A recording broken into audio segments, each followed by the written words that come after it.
How's it gaming? I'm Fill in the Blanks, and welcome to Let's Play Pikmin 3 Deluxe.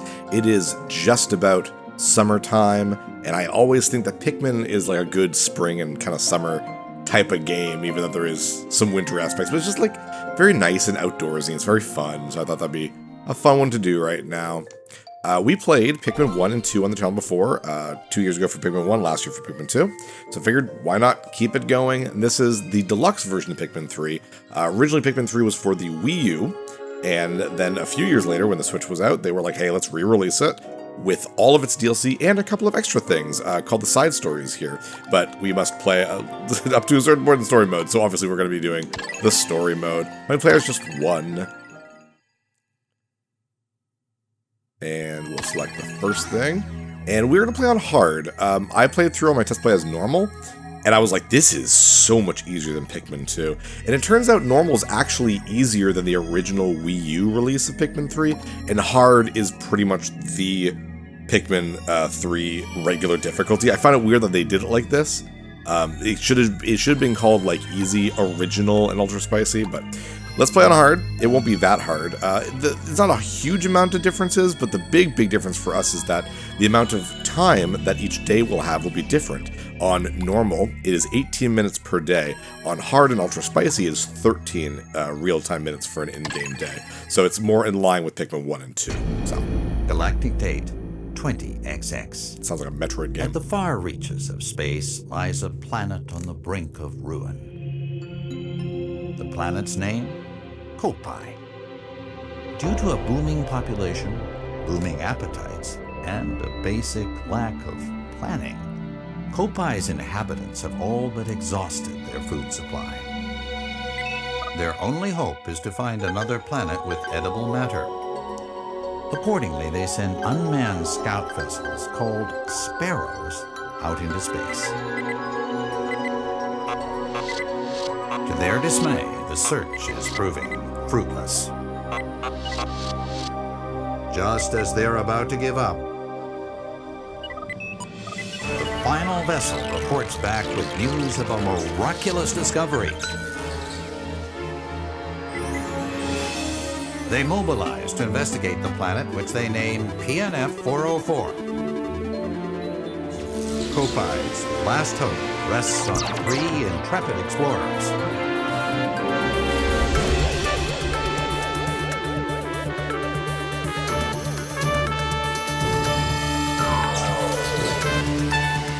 At last, the explorers' 279,000 light-year voyage nears its end. But as they initiate the landing sequence, something goes horribly wrong. Oh no.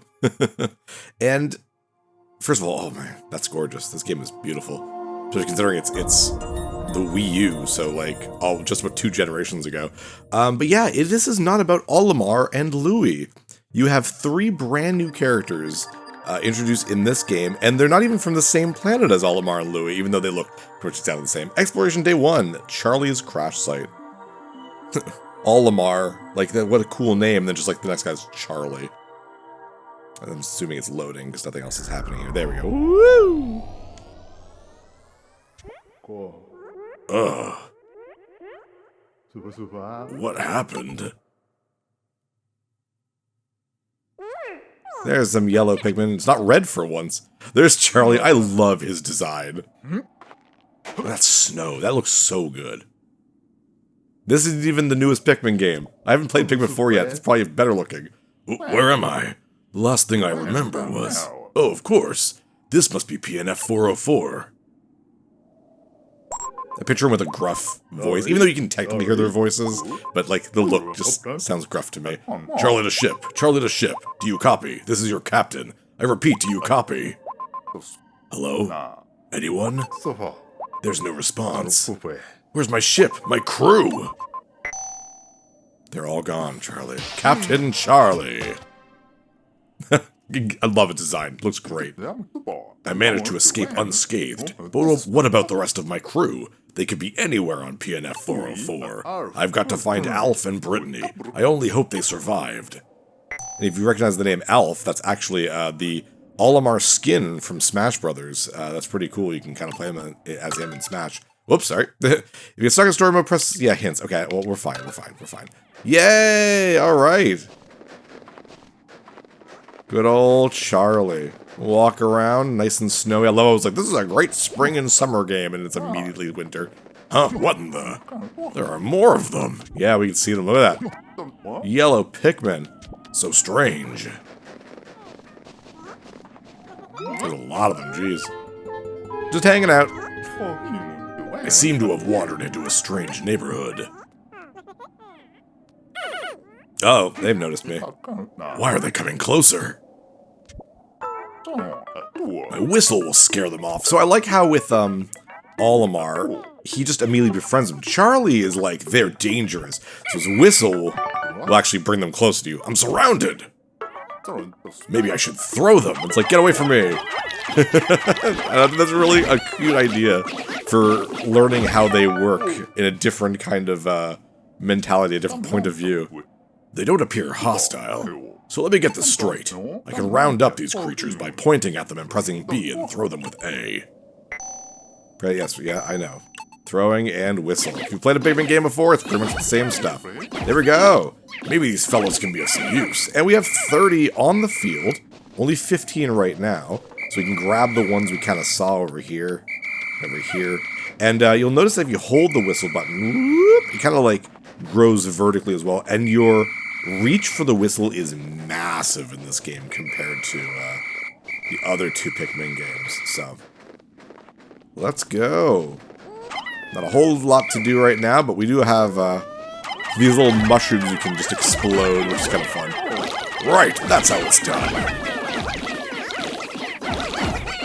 A lot more talking in this already compared to Pikmin 2. Well, Pikmin 2 had the weird robot ship. Yes, and now I can control my camera. I can press ZL to, I think, switch back the camera directly into, like, my point of view. What enormous mushrooms! Ooh, they have a lot of life. Jeez. But it's nice to start with 30 Pikmin. It's a good start. Just like usually, you can't have more than 100 on the field at once. So, into the cave. Oh my gosh, it's so pretty. The water looks incredible. These guys sure are dedicated. They sure are. They love you, Charlie. Charlie, come back, Charlie. Oh, it's dark. One of those. They look dangerous. That's okay. Combat. Let's go. There we go. We can light up the mushrooms and that, oh, chases them away. Oh no, that doesn't look good. That's okay. Charlie's the main character. It's not like anything bad will happen to him. Oh god. So Charlie's dead. No, of course not. But Charlie, unfortunately, has been attacked. Exploration Day 1, 8:46 a.m., Alph's crash site. And Alph, I guess you could say he's like the main character. Not that there's really any one main character, but he's like the more, I guess, normal one out of the three. But, I mean, again, he's in Smash Brothers. Brittany and Charlie are, of course, in Smash Brothers as spirits, but Alph is technically a playable character. Again, good design. All three of them have great designs. Oh, there's my ship. Which is, I think, called the Drake in this one, which is a fun name. I like how the ships are different in every single game. It's a small thing, but I like that. Which makes sense, obviously, for why they would be different, but I don't know. Poor Alph. It's a miracle. I'm alive and somehow unarmed. Are you okay, Alph? Can you move? There we go. Alph. I don't know what his actual, like, job on the ship is, but just as the SS Drake was about to land, we lost control and had to make an emergency escape. During the chaos, I was separated from my other two team members as well as the ship itself. As the ship's engineer, oh, there we go. It's up to me, Alph, to find both the SS Drake and my crew members. So, while we learned with Charlie how to round up Pikmin and kind of throw and whatnot, here we'll learn how to use Pikmin for our surroundings. There's a red Pikmin. Ah, no, there it goes. That one was a lot less courageous than the yellow ones that I had earlier. What was that? It's a Pikmin. You'll also call them that for some reason.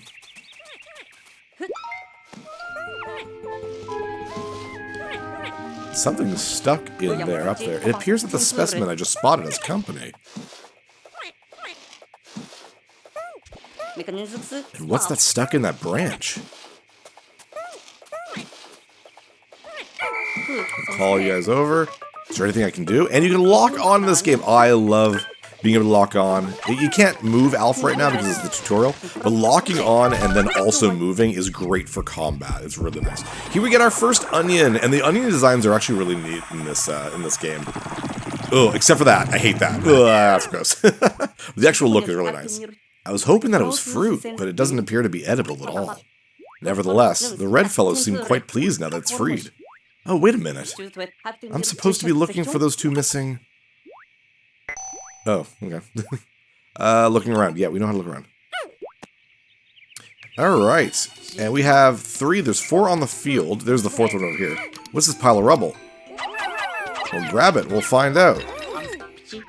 There we go. This is how you build bridges in this one. You actually find little piles of rubbles, and they create the bridge like this, and they go back and get more parts to it. I actually really like the way they do this. I think it's funner than the way bridges are made in the other games. We just kind of shove Pikmin into a bunch of branches and they just kind of smash at it. This actually has a little bit of a, like, bridges can be, like, the bridges themselves are short, but the area in which it takes to, like the Pikmin to go get more could be very long. So, it's just a neat idea. I like it. Anything underneath here? No? Okay. We'll just wait this out. The onion's over here, but the onion doesn't really have anything to do right now because I don't have anything to put in the onion. The bridge is almost built. Yes, I know, Alph. Thank you. One more trip for everyone.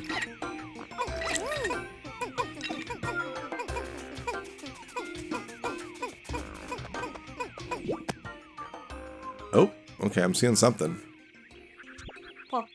My copad. Thank goodness I found it. I can use it to locate the SS Drake.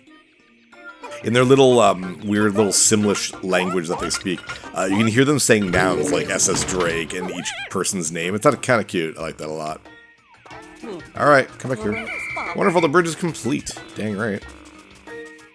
Let's see what our copad will do. It's our little, basically our menu when we get down to it. It's our map and our thing like that. In the original game, this was the Wii U gamepad, which is sucky in the Wii U version, but on this version we can see it on the TV. On the Wii U, you actually couldn't have that on the TV, so it's like you'd have to like tape it separately. It would be horrible. Great, it still works. Of course, I'd expect nothing less from Kopite Engineering. I'll check my surroundings by scrolling through the copad screen. Yes, L to move around. Yep, and you can see a map, the whole area, and there's the Drake. Aha, the SS Drake isn't that far from here. Maybe the other 2 crew members are there as well. I'd best head in that direction. Nice. Now that we can start exploring with the help of the copad, use the radar to check the map and the camera to take photos. I'm not going to be doing that. Don't worry. I don't really do the camera mode in most games. Never really have been into that. But there we go. Now we can get some extra Pikmins by having Pikmin bring stuff over back to the onion, and that'll create more Pikmin. Right now we only have the option to get red Pikmin, and you'll notice there's no timer for the day if you've played the other Pikmin games. Or in the tutorial mode, there is infinite time. No real way to lose my Pikmin, for example, so... That thing is popping out some sort of sprouts. And, picking Pikmin is a lot faster in this game. Well, I guess we gotta go through this. Yes, red Pikmin. We know. Ah, I see. So this is how these little creatures propagate. How incredibly fascinating. Yep. You just basically just press A the one time, and you'll automatically start picking them all, which is very, very nice. Come on, guys. Let's get more. Now, in Pikmin 1, they had red, yellow, and blue Pikmin, and each Pikmin can do kind of their own thing. And the second game... Oh, there's a monster. Oh, he's dead. That was easy. These guys I don't think can actually kill, I'm not sure. But they're easy to kill, so that's fine. In Pikmin 2, they introduced more types of Pikmin, with the white Pikmin and purple Pikmin.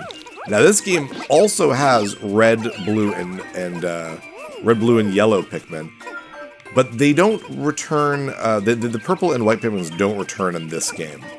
I don't know about Pikmin 4, but in this game they don't. But they still do introduce 2 new types of Pikmin. We won't see them right away. We probably won't even see them this episode.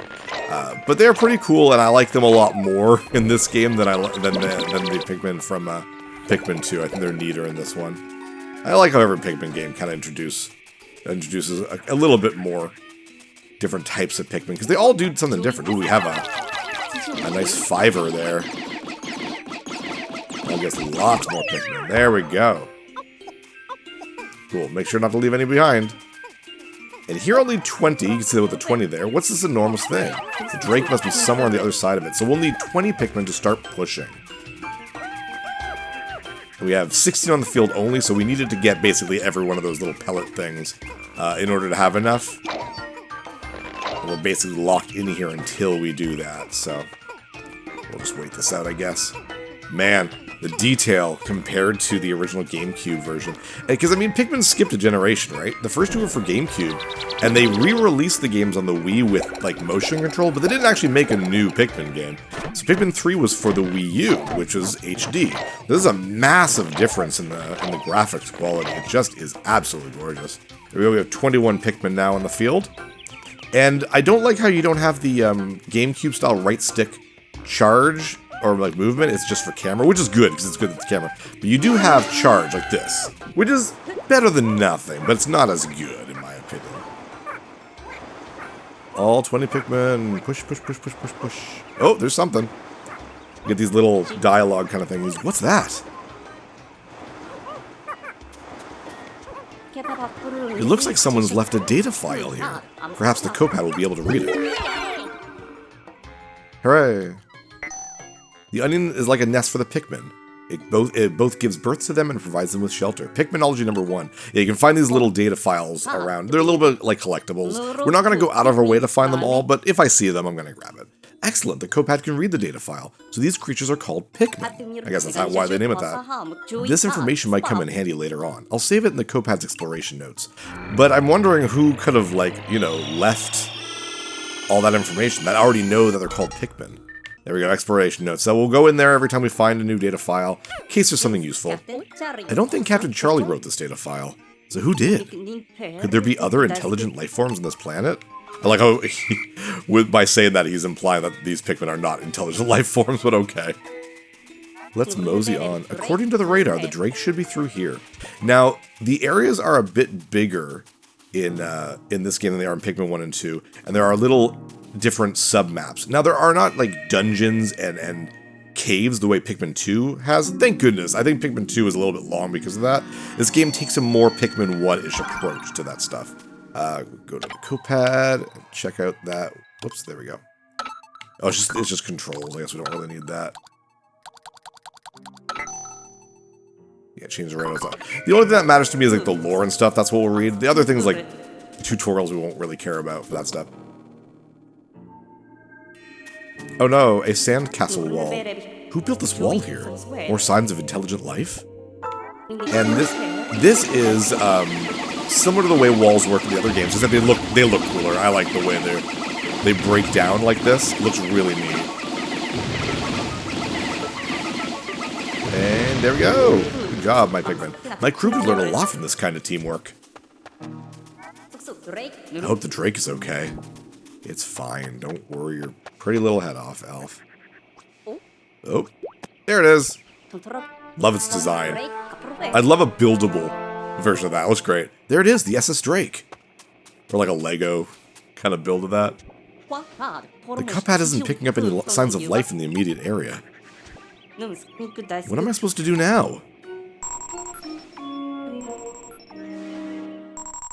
Oh, receiving call. Incoming transmission. Who could it be? There's the third character, Brittany. Alph, it's me, Brittany. Do you copy? Thank goodness.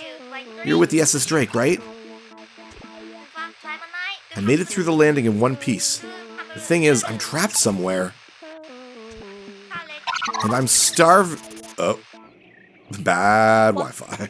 Oh no, we got cut off. I wonder how far away Brittany is. But at the very least, I'm thankful that she appears to be safe and sound. Oh, what the hell? That was a weird sound. What's that strange sound? The sun is setting, which could mean that nocturnal predators are starting to wake up. Should probably get off the planet's surface for now.